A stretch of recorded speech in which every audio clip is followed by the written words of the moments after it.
Discuss कर रहे हैं विशिष्ट धारा जनित्र। हम सबको विदित है कि जैसे कि कोई चुंबक है, इस चुंबक के दो भाग ध्रुव होते हैं, एक तो होता है उत्तरी ध्रुव और दूसरा होता है दक्षिणी ध्रुव।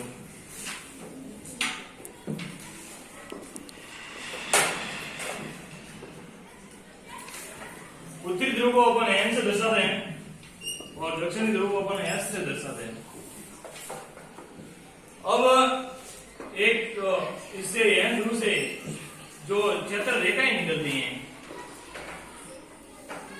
और वो एन से निकल के किसमें वो समाहित होती हैं एस में, यानी कि उत्तरी ध्रुव से निकल के दक्षिणी ध्रुव में समाहित होती है।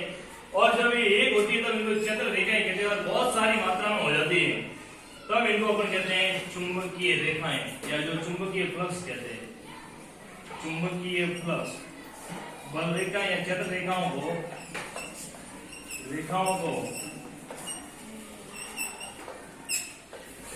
चुंबकीय फ्लक्स कहते हैं।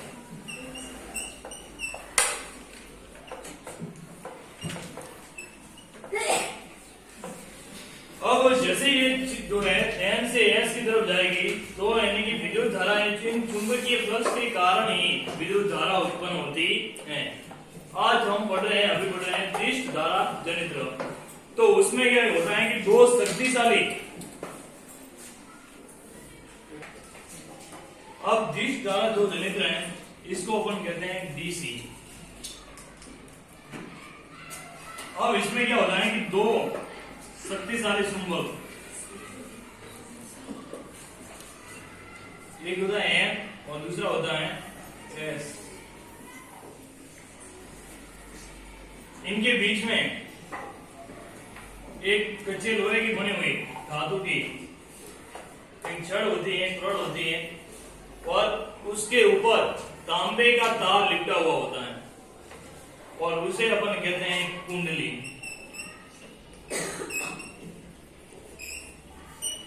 ये वाला सिरा एन है और ये वाला हो जाएगा एस, यानी कि जो चुंबकीय जो फ्लक्स है या चुंबकीय जो क्षेत्र रेखा है वो एस से निकलेगी और इसमें प्रवेश करेगी या प्रवेश करेगी, एस में प्रवेश करेगी। तो जो विद्युत धारा है वो इसका जो एन से प्रवाहित होगी और एस में समाहित, इससे जो इस फ्लक्स के कारण ही विद्युत धारा उत्पन्न होगी।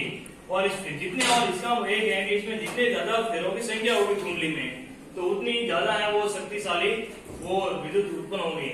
अब इसमें क्या होता है डीसी के अंतर्गत ये जो विद्युत जो रॉड है इसके आगे एक धातु का बना हुआ ऐसा एक गोलनुमा भाग लेते हैं। अगर अपन इसको बीच में से काट लें तो ये कुछ इस तरह से दिखाई देगा अपन को।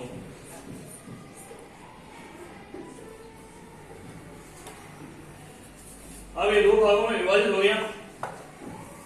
अब इन दोनों को कहते हैं कम्यूटेटर, इनका नाम है कम्यूटेटर।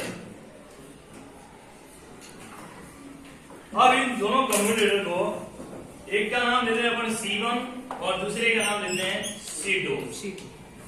अब इससे जुड़ा, इसी से जो जुड़ा हुआ होता है एक कार्बन का जो होता है उसे अपन कहते हैं ब्रश और इधर भी जुड़ा हुआ होता है ब्रश। इसका नाम है B1 और इसका नाम है B2। ये दोनों ब्रश हैं। अब इस कुंडली का अगर नामांकन करें तो इसमें विद्युत धारा ये A पॉइंट है, ये B पॉइंट है और ये C पॉइंट है और ये D पॉइंट है, यानी कि विद्युत धारा है वो प्रवाहित होगी A से B की और B से C की और C से D की ओर प्रवाहित होगी।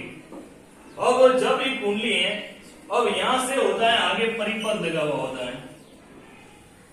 अब इस परिपथ में है जो धारा प्रवाहित हो रही है तो इसमें हमेशा आपको विदित है कि जो धारा है वो हमेशा किस तरह है, वो ये से जनरेटर के अंतर्गत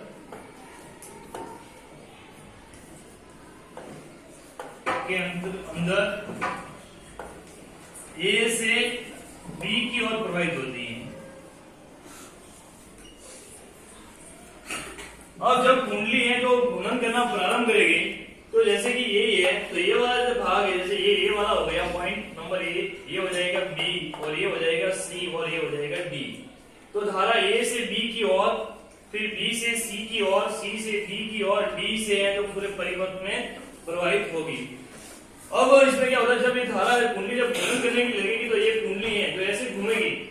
अब धीरे धीरे आधे घूर्णन में तो धारा ऐसे कैसे चलेगी, बी ए से बी की ओर, फिर बी से सी की ओर और सी से डी की ओर। उसके बाद ये जो जैसे ही आगे तो आधे घूर्णन के बाद जैसे जैसे ऐसा होगा, यानी कि ये डी वाला सिरा है, ये वाला ऐसे था, ये ऐसे हो रहा है, तो ये जो डी वाला सिरा है ये किसकी जगह आ जाएगा, ए की जगह, और ये सी सिरा है वो बी की जगह आएगा।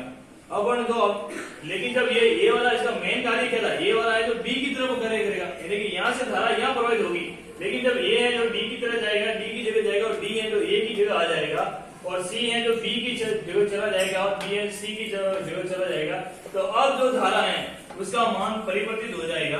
अब ये डी आ जाएगा, जैसे कि ये डी यहाँ पे आ गया, और यहाँ पे आ जाएगा ए, और यहाँ पे आ जाएगा बी, और यहाँ पे आ जाएगा सी। अब धारा देखो उल्टी प्रवाहित हो रही है, डी से सी की तरफ जाएगी, सी से बी की तरफ जाएगी, और बी से ए की तरफ प्रवाहित होगी।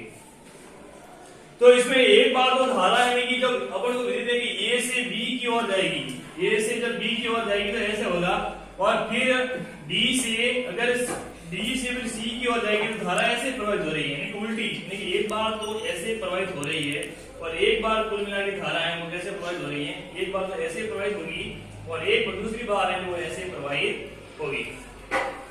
अब इससे लेकिन इस वाले जो है जो बीसी के अंदर क्या होता है कि यहाँ पे जो कार्बन जो B1 और B2 है, ये कार्बन जो सॉरी जो ब्रश लगा हुआ है, ये B1 होता है धनात्मक और B2 होता है ऋणात्मक, माइनस होता है। अब जैसे ये जो एक इसके साथ कुंडली के साथ साथ में एक कम्यूटेटर जुड़े हुए हैं, ये भी है जो घूमेंगे, घूर्णन करेंगे, तो ये C2 है जो C1 की तरफ जगह आ जाएगा, और C1 है जो C2 की जगह आ जाएगा।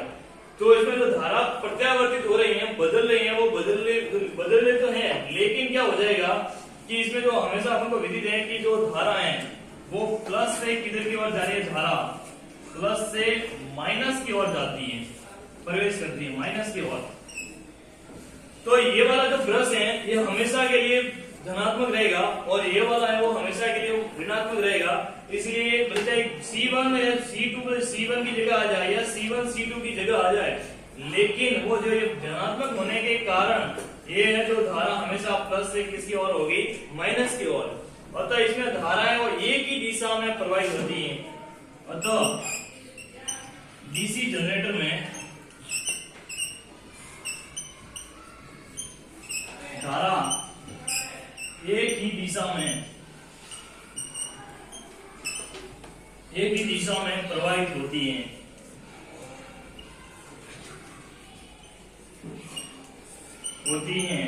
जबकि जो प्रत्यावर्ती धारा जो जनरेटर है उसमें दोनों तरफ है जो धारा प्रवाहित होती है।